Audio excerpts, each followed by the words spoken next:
जय श्री राधे कृष्ण।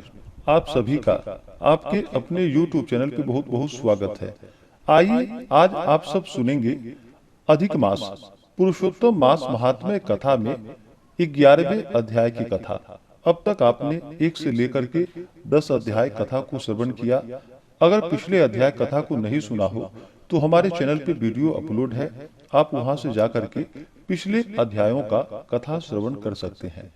हिंदू धर्म में अधिक मास पुरुषोत्तम मास का बड़ा ही विशेष महत्व माना गया है।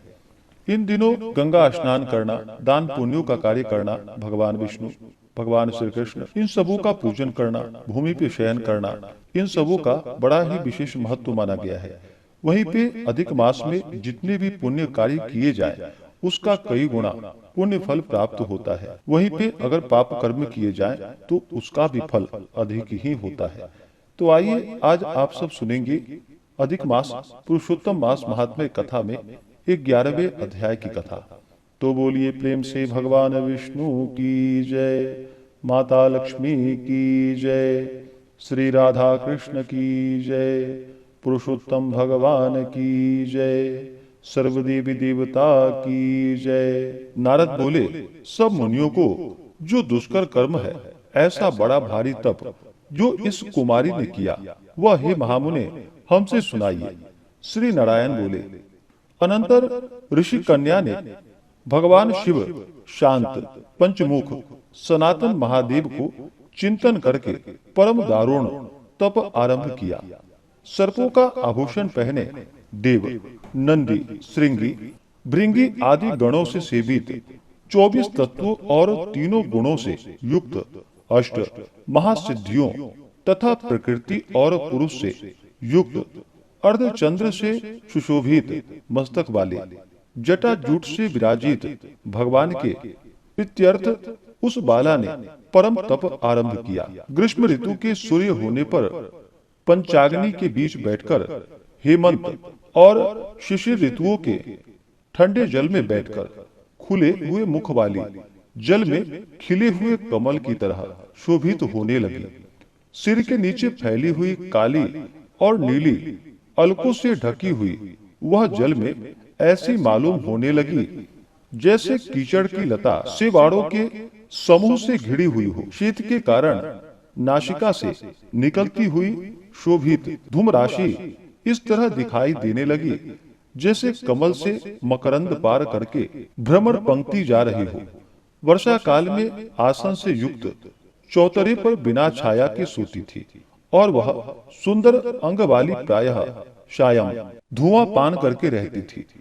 उस कन्या के इस प्रकार के कठिन तप को सुनकर इंद्र बहुत चिंतित हो गए। सब देवताओं से और ऋषियों से अस्पृहणीय उन ऋषि कन्या के तप में लगे रहने पर हे नृपनंदन, हे क्षत्रिय भूषण, 9000 वर्ष व्यतीत हो गए। उस बाला के तप से भगवान शंकर ने प्रसन्न होकर उसे अपना इंद्रियातीत निज स्वरूप दिखलाया। भगवान शंकर को देखकर देह में जैसे प्राण आ गए वैसे सहसा खड़ी हो गई और तप से दुर्बल होने पर भी वह बाला उस समय हिष्ट पुष्ट हो गई। बहुत वायु और घास से क्लेश पाई हुई वह शंकर को बहुत अच्छी लगी और उस कन्या ने झुककर पार्वती पति शंकर को प्रणाम किया। उन विश्व वंदित भगवान का मानसिक उपचारों से पूजन करके और भक्ति युक्त चित्त से जगत के नाथ की स्तुति करने लगी। कन्या बोली कि हे पार्वती प्रिय, हे प्राणनाथ, हे प्रभु, हे भर्ग, हे भूतेश, हे गौरीश, हे शंभो, हे सौम्य सूर्याग्नि नेत्र, हे तमः, हे मेरे आधार, हे मुंडास्थि मालिन, आपको प्रणाम है। अनेक तापों से व्याप्त है, अंगों में पीड़ा, जिसके ऐसा तथा परम घोर संसार रूपी समुद्र में डूबा हुआ दुष्ट सर्पों तथा काल के तीक्ष्ण दांतों से डसा हुआ मनुष्य भी यदि आपकी शरण में आ जाए तो वह मुक्त हो जाता है। हे विभु, जिन आपने बाणासुर को अपनाया और मरी हुई अलर्क राजा की पत्नी को जिलाया, ऐसे ही हे दयानिधे भूतेश, चंडिशी भव्य भवत्राण, मृत्युंजय प्राणनाथ, हे दक्ष प्रजापति के मुख को ध्वंस करने वाले, हे समस्त शत्रुओं के नाशक, हे सदा भक्तों को संसार से छुड़ाने वाले, हे जन्म के हर्ता, हे प्रथम सृष्टि के कर्ता, हे प्राणनाथ, हे पाप के नाश करने वाले, आपको नमस्कार है। अपने सेवकों की रक्षा कीजिए।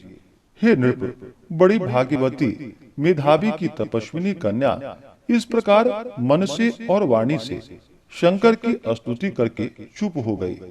श्री कृष्ण बोले, कन्या द्वारा की हुई स्तुति सुनकर और उसके किए हुए उग्र तप से प्रसन्न मुख कमल सदाशिव कन्या से बोले कि हे तपस्विनी, तेरा कल्याण हो। तेरे मन में जो भी अभिष्ट हो वह वर तू मुझसे मांग लो। हे महाभागे, मैं प्रसन्न हूँ, तू खेद मत कर। ऐसा भगवान शंकर का वचन सुनकर वह कुमारी अत्यंत आनंद को प्राप्त हुई और हे राजा, प्रसन्न हुए सदाशिव से बोली। कन्या बोली कि हे दीनानाथ, हे दया सिंधे, यदि आप मेरे ऊपर प्रसन्न हैं तो हे प्रभु, मेरी कामना पूर्ण करने में देर न करे। हे महादेव, मुझको पति दीजिए, पति दीजिए, पति दीजिए। मैं पति चाहती हूँ, पति दीजिए। मेरे हृदय में और कुछ नहीं सोचा है। वह ऋषि कन्या इस प्रकार महादेव से कहकर चुप हो गई। तब यह सुनकर महादेव जी उससे बोले, शिव बोले कि हे मुनि कन्यके, तूने जैसे अपने मुख से कहा वैसा ही होगा, क्योंकि तूने 5 बार पति मांगा है। अतः हे सुंदरी, तेरे 5 पति होंगे और वे पांचों वीर, सर्व धर्मवेत्ता, सज्जन, सत्य पराक्रमी, यज्ञ करने वाले, अपने गुणों से प्रसिद्ध, सत्य प्रसिद्ध, जितेंद्रिय, तेरा मुख देखने वाले, सभी क्षत्रिय और गुणवान होंगे। श्री कृष्ण बोले, न तो अधिक प्रिय न तो अधिक अप्रिय। ऐसे महादेव के वचन को सुनकर बोलने में चतुरा कन्या झुककर बोली।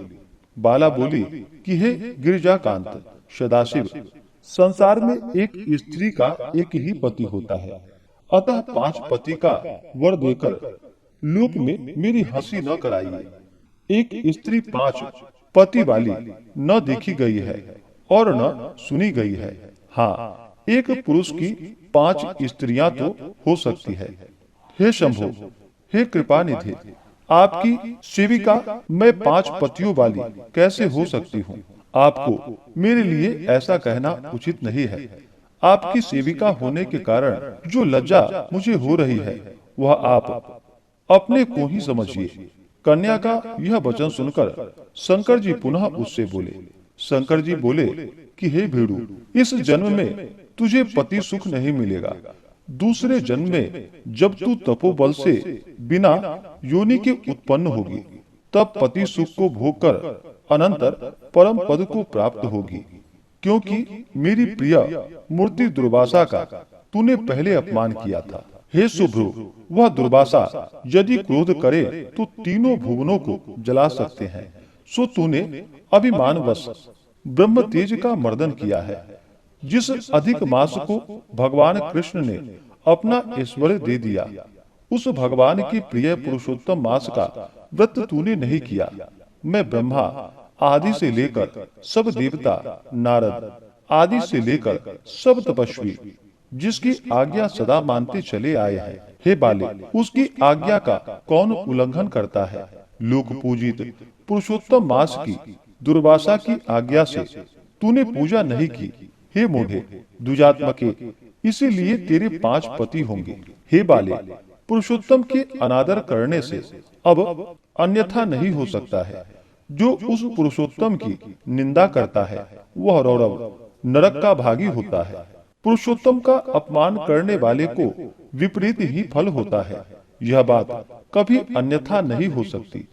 पुरुषोत्तम के जो भक्त हैं वे पुत्र, पौत्र और धन वाले होते हैं और वे इस लोक को तथा परलोक की सिद्धि को प्राप्त हुए हैं और प्राप्त होंगे और प्राप्त होते रहेंगे।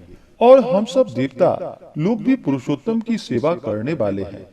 जिस पुरुषोत्तम मास में व्रताधिक से पुरुषोत्तम शीघ्र ही प्रसन्न होते हैं, उस सेवा करने योग्य मास को हे सुमध्य हम लोग कैसे न भजे। उचित और अनुचित विचार की चर्चा करने वाले अतएव अनुकरणीय जो मुनि है उन अति उत्कट श्रेष्ठ तपस्वी पुरुषों का वचन कैसे मिथ्या हो सकता है। कहो। इस प्रकार कथन करते हुए भगवान नीलकंठ शीघ्र ही अंतर ध्यान हो गए और वह बाला युद्ध से भ्रष्ट मृगी की तरह चकित सी हो गई। सूत जी बोले, हे मुनीश, रेखा सदृश चंद्रमा से युक्त मस्तक वाले सदाशिव जब उत्तर दिशा के प्रति चले गए तब वृतासुर को मारकर जैसे इंद्र को चिंता हुई थी, उसी प्रकार मुनिराज की कन्या को चिंता बाधा करने लगी। इस प्रकार से श्री पुरुषोत्तम मास महात्म्य कथा में 11वें अध्याय की कथा पूर्ण हुई। तो बोलिए प्रेम से भगवान विष्णु की जय, माता लक्ष्मी की जय, श्री राधा कृष्ण की जय, पुरुषोत्तम भगवान की जय, सर्वदेवी देवता की जय। इसके आगे की कथा जो कि आप अगले अध्याय में सुनेंगे। इसी प्रकार से हमारे चैनल पे कथा को श्रवण करने के लिए हमारे चैनल पे अगर आप नए हैं तो चैनल को लाल बटन दबा करके सब्सक्राइब करें, साथ में बेल आइकन घंटी को दबाएं ताकि मेरी वीडियो का नोटिफिकेशन आपको समय से मिलता रहे। वीडियो को लाइक करें, शेयर करें। सुखी रहें और स्वस्थ रहें। जय श्री राधे कृष्ण। धन्यवाद।